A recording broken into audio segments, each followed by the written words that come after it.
What if the US government unlocked a $1 trillion secret hidden in plain sight? The US currently holds about 261 million ounces of gold, but the value of that gold will surprise you. In this video, we'll look at the mind blowing mechanics of a gold revaluation, how it could reshape the Federal Reserve's balance sheet, and why a steepening yield curve might be the spark that sets it in motion. Stick around to till the end to see massive consequences of such a revaluation. So, why are we even talking about this? Here's total government debt, interest expense, and GDP. Remember, GDP is the aggregate economic output of the economy. We can see that debt has been growing since the China shock, has grown at about 488%, the amount of government debt. Interest expense has grown 271%. Meanwhile, the overall economy has only grown 170%. This trend goes even further back, but my focus on the past 20, 25 years, you can check some of my other videos. This is when real GDP denominated by M2, this is when real personal income divided by M2, average hourly wage divided by gold, S&P 500 divided by gold. All of these metrics, money velocity, they all peaked around the China shock in 2001. And so this is why I'm focusing on this time period. But this story goes much further back, as we'll get into. So here, a number of people have mentioned with gold that it is a poor way to measure monetary inflation. I disagree with that with a caveat. On a hour-to-hour, day-to-day, or week-to-week basis, even month-to-month basis, that is absolutely correct. However, on a year-to-year, decade-to-decade, century-to-century time frame, it is not correct. So if you go back all the way to the ancient Romans, 1 ounce of gold would always buy you a nice suit, whether it's a nice toga back in the ancient Roman era or a nice suit today. Gold is at 3,400. That will always get you a nice suit. Gold does not necessarily change in value significantly. Around the margins, industrial applications and technological advancements, all these sorts of things, there are marginal impacts on the gold price. But in general, it has been used as money, as this kind of base layer for money for hundreds, if not thousands of years. And this is why, if we go back to the end of the gold standard, the monetary base and the price of gold have increased almost an identical amount, 6,422% for the monetary base. This is the base layer of money, currency in circulation, plus bank reserves, official money held at the Fed in checking accounts for the big banks. That's bank reserves. And gold has grown 6,700%. So over the past, several decades, we can see that gold is in fact. I mean, there are a number of ways to illustrate this, but we can see that gold has generally speaking followed the monetary base. And so we established gold interest and debt are growing much more rapidly than the economy. The other issue here is the cost of that debt. So here in blue, we've touched on this a number of times, but here in blue is nominal GDP. This is real growth, the real growth of the economy plus inflation. And what we can see is some interest rates in the other colors. And it's a locked scale. So over here, the color of the box represents the metric. We can see that currently nominal growth is about 4.4%. Fed funds in white. The Fed funds is the overnight interest rate. This is basically the cost of money on an overnight basis. This is really only applicable to the financial system, to the plumbing, to big financial firms. Most people, when they borrow money for a car loan or a mortgage, it is priced off the 10-year treasury. And that overnight rate is really the only rate that the Fed can control. These longer term maturities, they cannot control, really. They can try to influence them, but they can't really control them. And what do we see? We see that nominal growth historically is above the interest rate, the red and purple, above the cost of the debt. As long as you keep nominal growth above the cost of the debt, there is no inherent issue necessarily. There are issues, but it not severe ones. The issue becomes when your nominal growth rate falls below the cost of the debt. And we can see that that has happened. We can see that the 30-year treasury is trading at 494. The 10-year treasury is trading at 448. And meanwhile, nominal growth as of the most recent print is only 4.4. It's also important to point out that the average interest rate on all of our debt right now is 3.3%. We will take a look at the yield curve, and we will see that there is nowhere on the yield curve where you could issue at that rate. The lowest point on the yield curve is the 2-year Treasury, which is at 4.04. Remember, 3.3 is the average cost of our debt. So no matter where they issue on the curve, it will be higher than the current interest expense for the government, which we looked at here in white. This is the fastest growing line item for the government. This is more than 20% of tax receipts. It's more than $1 trillion per year. It's more than the extraordinary defense budget that the U.S. runs. And so here we can see the effect of that. So we're looking at the same data. We're taking the 10-year Treasury yield and nominal growth. And what I'm doing is taking the 10-year Treasury yield and subtracting nominal growth. So if this number is above the dotted red line, positive, if it's a positive number, that means the cost of the debt is higher than the growth rate for the economy. If it's below, that means the cost of the debt is lower than the growth rate of the economy. And then in blue, we see debt to GDP. And we can see this very, very simple correlation here where as the cost of the debt is below nominal growth, put another way, nominal growth is higher than the cost of the debt, we can see debt to GDP decreases. And we can see that marked in the green boxes when debt to GDP has decreased. And the opposite is also true. When the cost of the debt rises above nominal growth, that is when it is an increased burden for the government. And we can see that debt to GDP increases as that happens when the cost of the debt rises above nominal growth. So hopefully this is clear. We can see that is already starting to happen. And again, that is just another way to visualize the data here. Is by taking a spread and subtracting. So here's the entire yield curve. And I try to color code it in a logical way. So light yellow is the shortest, and then dark purple is the longest. And there's a number of dynamics here. So remember, the cost of a bill, a 6-month bill, a 1-year, 2-year even, that is dependent on the Federal Reserve, the Fed funds rate. That is an interest rate they control, and they can influence those short-term maturities, the yield on those maturities. What they can't influence as much are the longer-term ones, like the 10 and 30 seen here in blue and purple. And historically, you can see that the longer the maturity, the more interest rate you get. Because if you think about it, if you're locking in an interest rate for 30 years, you want to make sure that that you're adequately compensated for inflation. You don't want to buy a 30-year bond at, say, 1% and then have inflation the next year run at 9%. By the way, that's exactly what happened. You can see here. And remember also that the value of the bond is inverse to the yield. This shows the value of these bonds, the shape of it. And that is inverse to yields. Well, normally you get a higher rate if you're locking in committing to a longer time frame. We can see that's not the case. That was not the case, though. During the prior administration, we had what's called an inverted yield curve, where these long-term interest rates, green, blue, and purple, were actually below the short-term interest rates, like the 6-month, the 1-year, and the 2-year. This is called an inverted yield curve, and we'll look at that in this slide.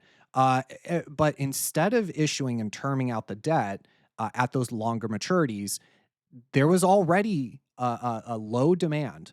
And what Yellen did, Secretary Yellen under the prior administration, was instead of trying to spread out issuance across the yield curve, right, to buffer out interest rate risk, inflation risk, policy of the Fed, instead of doing that, she issued much less longer term bonds, and instead issued way more of these short term bonds. Well, what are the impacts of that? Number one, remember, the value of the bond is inverse to the yield. So if you are issuing way less supply of, say, 10 and 30-year bonds, if there's much lower supply, the value of the thing would go up. assuming constant demand, the value of the bond would go up, meaning the yield would stay suppressed, stay down. And the other consequence here is the short term bills, like the 6 month, the 1 year. Um, these are much more money like. So when you log in your brokerage and see cash and cash like equivalents, this is why they say this is what they're talking about. Short term bills are basically cash. They're very liquid. There's very little volatility. They behave and perform much like cash. Remember, $100 bill is essentially a bond with instant maturity and no coupon, no interest rate, no yield. So these short-term bills are much more money-like. So this has a stimulatory effect on the economy because these shorter-term bonds are much more liquid-like, liquid and cash-like. And so we can see that instead of terming out the debt, back here in 2022, 2023, I mean, these longer term maturities were almost 100 basis points below the short term interest rate where she decided to shift issuance. Instead of doing that, shifted all the issuance or most of the issuance towards the front end, the shorter duration. Again, this stimulates the economy, inflationary pressures, all those sorts of things. I only point this out to say that, this really has kind of been going on. Issues with bonds have been going on for years now. This is not a recent phenomenon. People are just starting to talk about issues with bonds recently, but bonds have had some structural headwinds going back arguably to 2014, and we'll look at that in a later slide. But what we can see, what I really want to point out is, if you want more information on this, you can find the paper called "Activist Treasury Issuance." But the authors concluded that they basically suppressed the 10-year by about 50 basis points by doing this, by shifting all the bonds towards the front end, suppressed the 10-year by about 50 basis points. But what we can see recently is that these longer bonds, the blue and purple, are now moving above and moving much more to a historical average of yielding more than the short-term bonds, short-term bills. We can see the 30-year is yielding 4.94, whereas the short term, the 6 month, is only yielding 4.3. Remember, this follows the Fed funds. The shorter the bond, the more it follows the Federal Reserve, and the more dependent on the Federal Reserve that it is. Here's a way to visualize the yield curve. This is taking two maturities. In this case, we're taking the 10-year and the 1 year. A lot of people use the 10-year and the 2 year. This data went further back, so I'm using 10-year and the 1 year. Remember, the 10-year represents kind of overall growth and inflation expectations. The 1 year represents basically the federal funds rate in very, very short term. And you can see that the yield curve inverts, meaning you get lower yield on the 10-year anytime it dips below zero. That's an inverted yield curve. And historically, that precedes recessions. And you can see those shaded in red. Yield curve inverts, and as it's uninverting, the recession is starting. Well, we can see here the yield curve inverted all the way back in the summer of 2022. But remember, there was this kind of 50 basis point, they argue it could be as high as 75 if memory serves. There's this suppression, this kind of not yield curve control, as Michael Howell puts it, that was keeping long-term rates kind of artificially suppressed. And again, the reason is there have been structural issues with long-term US government bonds. On net, governments stopped buying over 10 years ago. When you look at foreign held treasury debt as a share of total debt, that number peaked in 2014. So these issues go, a decade or more back. These are not all these things did not sprout up in the past 6 months. And we can see that the yield curve uninverted, and that happened in September of 2024, right before the election, and has been moving towards a positively sloped yield curve. You can see that a positively sloped yield curve, meaning longer term interest rates are higher than shorter term rates, which kind of logically makes sense. That is the norm. It is not the norm to have an inverted yield curve. That is, much more rare and short-lived, generally speaking. So we have issues with bonds, long-term bonds. We established that long-term rates are moving higher than short-term rates, indicating a supply-demand mismatch, right? The value of the bond is decreasing. We also established that when the cost of the debt rises above nominal growth, which is what we see here, right? These purple and red lines moving above the blue line. When that happens, it causes an increase in the debt burden for the government. Okay, so we established all that. So how could they get out of it? Well, basically, they need to uh, uh, be able to come up with the money to buy these long-term bonds to boost the value of the bond and bring the yield down. And the way a gold revaluation would work, this has happened many times in the past, but it's important to kind of address the mechanics of it. So here's the Treasury General account. This is basically the checking account for the federal government. As this red line goes up, their checking account balance is going up. We can see at the peak here in the summer 2020, it reached $7 trillion. But that's not actually the money being spent into the economy. Remember, it's in a checking account basically. It doesn't get spent into the economy until the line comes down. So this is the Treasury General account, and we can see that in red. This green line is the what's called the Fed balance sheet, the Federal Reserve balance sheet. When the Fed creates money and uses that money to buy assets like mortgage-backed securities, treasuries, corporate bonds, this green line represents the value of those assets that they're buying. This is the reverse repo. This basically, the government printed way too much money. This reverse repo was an attempt to sterilize some of that excess money. So you can see it at its peak, it was about $2.5 trillion. This was money that the Federal Reserve was trying to basically kind of suck out of the economy and sterilize so it didn't get spent out and move inflation higher. And so here's what's called Fed net liquidity. This shows basically the all three of those combined. So you take the Fed balance sheet, you minus the reverse repo because that's a drag. Remember, it's sterilized money, and the TGA balance, which also is kind of it's not. It's just sitting there until it's spent out, right? So it's a drag on liquidity until it's spent. We can see that currently Fed net liquidity about 6.14 trillion. We got that from taking the balance sheet of 6.7 trillion, subtracting the reverse repo that sterilized excess money, which is 168 billion, and then subtracting the TGA, which is 467 billion. It's important to point out with the TGA here that when this line comes down like that, that is basically an injection of liquidity of dollars into the system.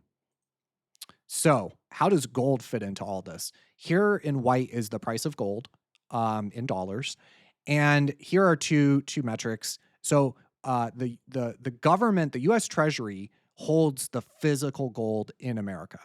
However, the Federal Reserve holds what's called gold receipts. And so that's what this yellow line indicates is the value of those gold receipts that the Fed holds on its balance sheet, which we were looking at in the green line here. This balance sheet reflects the value of the gold certificates that the Fed has, but the Fed doesn't actually hold the gold. The vast majority of the gold is held by the Treasury and the Mint. And so the Federal Reserve owns these pieces of paper, these claims on the gold, and they are valued at $42 per ounce. We will go over some of the history, but they are valued at $42 per ounce. And if the current price of the gold, as you can see, is 3,300. The value of the gold currently, as reflected in our system from an accounting basis, is undervalued. Right? This green line only accounts for all of our gold, which is about 261 million ounces. We get that from dividing 11 billion by the price that they have it set. And that gives you 261.4 million ounces of gold. The value of that gold, as shown on the Fed balance sheet, is valued at $42. It's only $11 billion. Now, if you were to value that properly, market to market, at the current gold price of 3,300, that would increase the Federal Reserve balance sheet by about $887 billion. So I will show that here to give an illustration just for context, about there. So if we were to value the gold properly at the current market price, it would increase by $887 billion. And we can see what that represents on the Fed balance sheet here. And I will move it to the TGA as well so that you can see what that would look like. It is much less than the 2020 peak. We can see that here. And, there are talks of gold revaluation to market. And what this would basically do is deposit money into the TGA. So the TGA would go up, right, by say, if we mark to market the gold at 3,300, which is the actual gold price, it would increase the TGA by about, $887 billion or so. But then that money would be spent down, right? It would go into the TGA, the balance of the TGA would go up, but then they would use that money to buy those long-term bonds that there's so many kind of issues with. Well, there is also talks of an even further gold revaluation. So the current price is 3,300. There's talks of even marking higher than that. And so remember, the Fed holds these gold certificates as an asset, and on their balance sheet, they're valued at $42. Well, if they mark to market, that would deposit about 900 billion that they could use to buy bonds, buy these long-term bonds. It would probably require an act of Congress. That $42 price is statutory, so it would. I'm not a legal expert, but from my understanding, it would require Congress to act on this. It does not seem like the kind of thing that could be done kind of willy-nilly. And theoretically, they can mark these to whatever they want. Remember, if we mark to market, that's about 880 billion. But imagine a more pronounced situation. 880 billion, as you could see when I marked it here, it's not that much money in the overall scheme of things. 887 billion is a lot of money, but in the overall scheme of things, we have 36 trillion in debt. Our interest expense alone is $1 trillion a year, over $1 trillion a year. And so much more likely, in my opinion, if this were to happen, they might issue at an even higher price than the market price. This is gold, logarithmic chart. So it adjusts for exponentials. We can see currently 3,300. Say they market to $5,000 per ounce. This would basically deposit that money into the TGA. This would boost the TGA. And I have those numbers here. So at current market price, we established $887 billion, $5,000 an ounce. It would deposit $1.3 trillion at $7,500 per ounce. This is almost, more than double the actual current market price. It'd be $2 trillion. It's the entire 1 year deficit is $2 trillion. At $10,000 per ounce, this is a 3x in the gold price, it would deposit 2.61 trillion. So a lot of people are probably asking right now, well, how do you just revalue something like gold? Well, basically, when people talk about revaluing, what they mean is the government comes out and they say, all gold we will buy at, say, 5,000. We will buy your gold at 5,000. We will print the money. Don't worry about that. We will print as much money as needed. We will buy every piece of gold at $5,000 per ounce. Same thing goes with 10,000. They would just guarantee, set the price by basically telling the world, the global market, we are setting the floor. Anything, we will always make sure that any gold that is cheaper than $10,000 per ounce, $5,000 per ounce, any gold that is being sold below that price, we will buy. And what that does, is push the price up, and the market price would reflect that revaluation of what they were trying to do. So why is this? What is some historical context? Kind of, let's add some color to it. So this goes way back to World War II. Even further back, we can see the Great Depression. The gold was revalued here in 33 and 34. And I have I thought I had the Yeah, here we go. In 1933, the U.S. Officially abandoned the gold standard for citizens and businesses. They required and confiscated all kind of physical gold, and the final price that was fixed then was $20.67 per ounce. Then in 1934, the Gold Reserve Act was enacted, which revalued gold at $35 per ounce. What this did is devalued the dollar. Remember, because the other way to think about the gold price is it is that you if you are going long on gold, you're going short on the dollar. So when they devalue the gold, or excuse me, uh, uh, revalue higher the gold, and the gold price goes up, the value of the dollar, the purchasing power of the dollar goes down. So I think that that's really important. This is a non-exponential chart. This is just a regular chart that shows the inverse of the gold price, the purchasing power of the dollar in gold terms. And so I will take it back to logarithmic so we can see these examples. Then in 1944, during the Bretton Woods Conference, gold was pegged to the dollar, or the dollar was pegged to gold at that $35 per ounce rate that we can see right here. And other countries, then this was kind of the emergence of the dollar emerging as reserve currency. Other currencies were then pegged to the dollar, but the dollar was supposed to be backed, right? Every dollar should have been able to get you every $35 should have been able to get you 1 ounce of gold from the government, right? And then other currencies were valued based on the dollar. Well, during 1949, the dollar experienced some pressures here, and things were starting to already kind of unravel. The British pound was devalued, right? This was during following World War II, and the U.S. dollar kind of emerged over the pound. But there were issues already in the U.S. with this. And then clearly, most people know what happened in 1971, the Nixon shock, where the U.S. just basically defaulted and said, we don't have the gold that we said we did. And the price of gold was able to rip higher. We can see that from that Nixon shock, gold moved from $42 an ounce all the way up in 1980 to a peak of about $666. So what are the issues that were already starting? Well, remember I said the dollar was supposed to be backed by gold, right? The US government had a bunch of gold and it was supposed to be one-to-one backed. And you can see that the gold stock, it was declining even before this chart.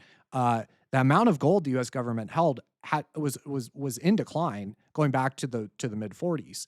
Meanwhile, you had claims on that gold, which is dollar liabilities. Remember, every dollar, every currency unit is a liability for the government. Those claims were rising. So at the same time that you had claims on the on the gold, at the same time you had claims rising, you had the actual gold that it was supposed to be a claim on falling. Imagine musical chairs, right, where people keep pulling chairs out. This is a similar kind of dynamic to what was going on. And this is what Triffin. One of the things Triffin warned about. I'd recommend my video on Triffin's dilemma if you haven't seen that. Here's the gold backing percentage of the monetary base. This is what we looked at here. This blue line. This is the gold, excuse me, the currency in circulation, plus those bank reserves that we were talking about, kind of official money, and then divided by the monetary base.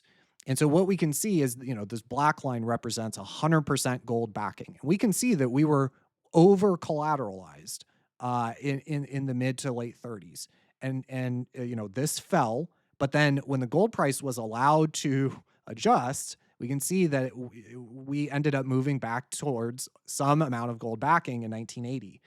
Clearly, there was inflationary issues and a whole bunch of other things going on, but I think that that's interesting. That once gold was able to behave on its own, free market kind of behavior, it moved back towards collateralization. But what do we see now? We see that number has been falling since 1980, and we are woefully under collateralized. And here shows the prior chart looked at the gold as a share of monetary base, right? Bank reserves plus currency. This looks at gold reserves as a percent of government debt. This is Tavi Costa's chart. He's great. We could see gold marked to market in blue, the value of all of our gold marked to market, whatever the price of gold was in that year. And then we can see debt to GDP in white. And we can see currently our gold only backs 2% of our total government debt. If we were to just get back to 17%, which is the level we hit in 1980, looks like 1980, that 17% backing, we could get there, but gold would have to be $24,000 per ounce. At 40%, which was this World War II level, the last time debt to GDP was this high, by the way, to get back to that 40% backing, gold would have to be $55,000 per ounce. So this chart is one of my favorite charts recently.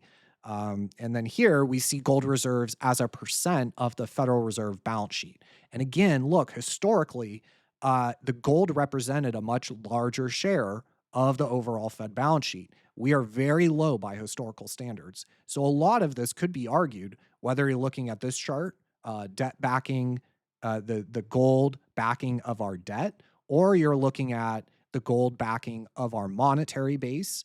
A lot of these, or the gold backing of the Federal Reserve balance sheet, a lot of these, it would just be kind of a normalization. So I mentioned that some of these trends with bonds and the dollar have been in place for a long time. What are those? So here we see the peak that I had mentioned in 2014. Since 2014, other governments have been buying gold, as seen by the blue line. They have not been buying treasury bonds. And the peak in 2014, on net, the US government debt, if you take the total debt and divide it by the foreign held debt, as a share of the total debt, foreign holdings have been decreasing, not for 6 months, not for 6 years, by 11 or 12 years.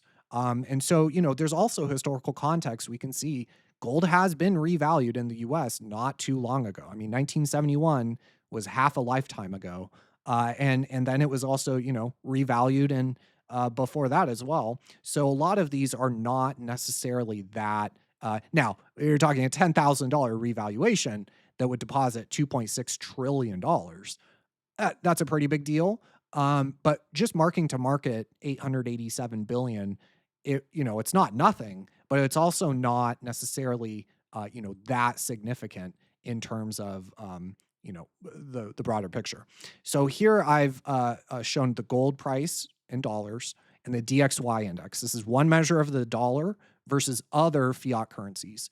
And the gold price here is regular. I will put it in logarithmic to adjust for the exponentials. And so we can see a couple kind of inverse relationship, right?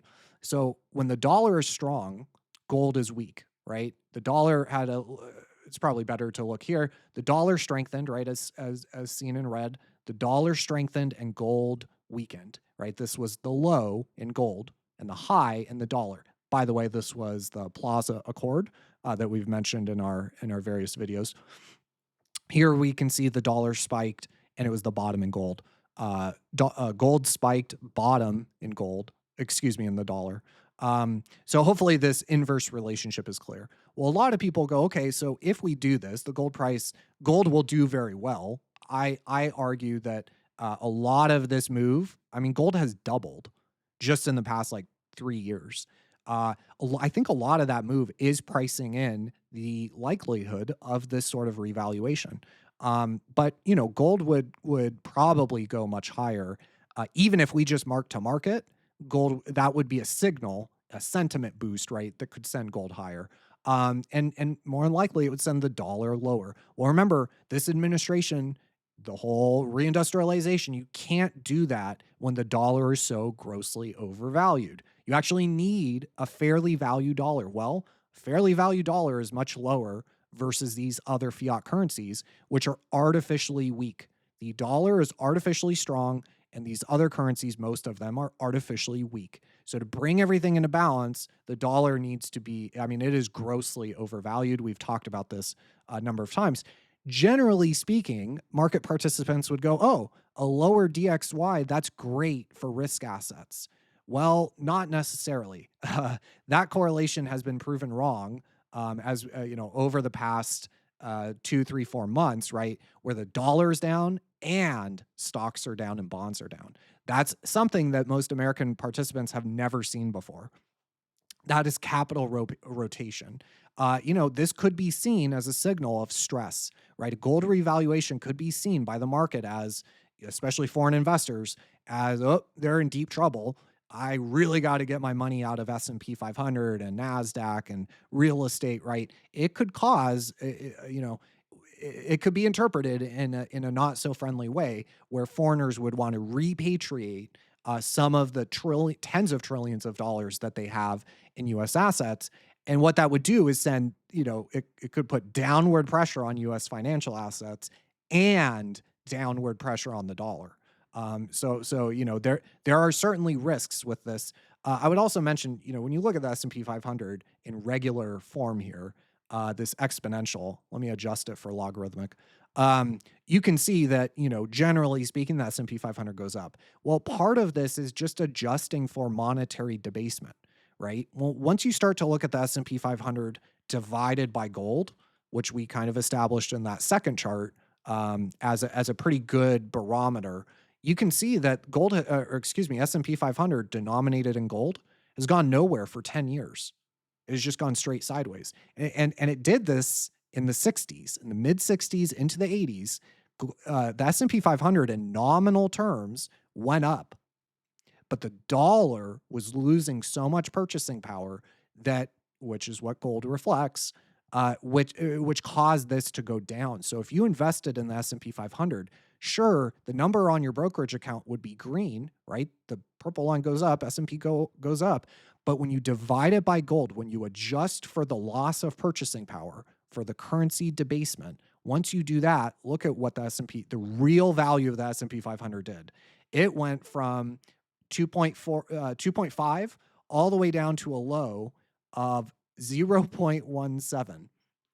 It's quite a significant loss. And you can see, if you invested here in the mid 60s, you didn't get your money back in real purchasing power terms until 1997. It's possible that the S&P 500 goes up, right? The dollar is being debased. The purchasing power of the dollar is going down. It's quite possible S&P 500 goes up in nominal terms, right? Just the S&P 500 not adjusting for any currency issues, just the S&P 500 would most likely go up. It could even go up pretty sharply. The issue becomes when you denominate it to adjust for the loss of purchasing power. Here is the S&P 500 divided by M2 money supply. We've shown this chart a number of times as well. But this is really how people should start to think about, it's not wanting to cooperate, but it shows a similar dynamic to the S&P over gold that we were looking at. This is really how people, I think, would need to start looking at things, denominating not in the dollar, which is falling, right? Remember, the gold price is, put another way, this is the purchasing power of the dollar. When gold is going up, gold is not getting more valuable. Around the margins, it might 1 or 2% or something. But in general, gold is not really changing in value. You need so many more dollars to get the same thing. The purchasing power of the dollar is falling. I think that this is really important for people to understand. When you see gold doubling from 2022, over the past 3 years, the fact that gold has doubled should be a huge warning sign. And yet, not many people seem to be too worried about it. Here's the other one. So clearly gold and Bitcoin, which is kind of more risky expression of this trade, right? It's a smaller market, about $1.9 trillion market cap. It's much newer, right? It's only existed for about 20 years. Gold has existed for centuries. Bitcoin would probably go up the most. Gold would go up a lot in this sort of environment, just from the sentiment boost alone. And I think, S&P 500 could go up in nominal terms, but in real terms, I'm not so sure. The same is true for the average sales price of a U.S. house, which we can see here in purple, in this dark purple line. I will hide gold. Again, most of the rise in housing is just due to the fact that we have debased the dollar. Once you start to adjust for those currency units, like dividing by gold, right, to show the number of ounces needed to buy the average house, houses have never been more affordable. It only takes 84 ounces of gold to buy a house. Look, if you go back to 2001, it took 790 ounces of gold to buy the average house. A house is still a box with some plumbing and electrical that you live in. They haven't gotten that much more fancy. But what this shows is that it's actually a poor store value. If you had bought a house here in 2001, it's a poor store value. So again, I think with a gold revaluation, people would start to kind of need to shift the mindset much more in this sort of way towards real purchasing power gains. So, anyways, hopefully that was helpful. Please leave a comment with your thoughts, and I will catch you in the next one.